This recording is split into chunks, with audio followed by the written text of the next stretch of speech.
ყველაზე მთავარი მიზეზი იმისა, რომ ადამიანები იტანჯებიან, განსაკუთრებით ჩვენს დროში, არის ის, რომ ჩვენ ვცხოვრობთ დროში, სადაც არის ინტერნეტი, ტელეფონები, სოციალური ქსელები. აქედან გამომდინარე, ჩვენ სისტემატიურად ვხედავთ ცხოვრების სხვადასხვა ვერსიებს, რომლებიც არ შეესაბამება იმას, როგორც რეალურად ეს ადამიანები გრძნობენ თავს.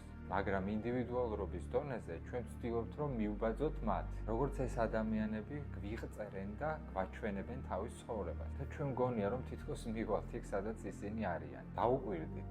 ადამიანები რატომ ვერ ახერხებენ საკუთარი თავის პოვნას? ზუსტად ეს არის მიზეზი.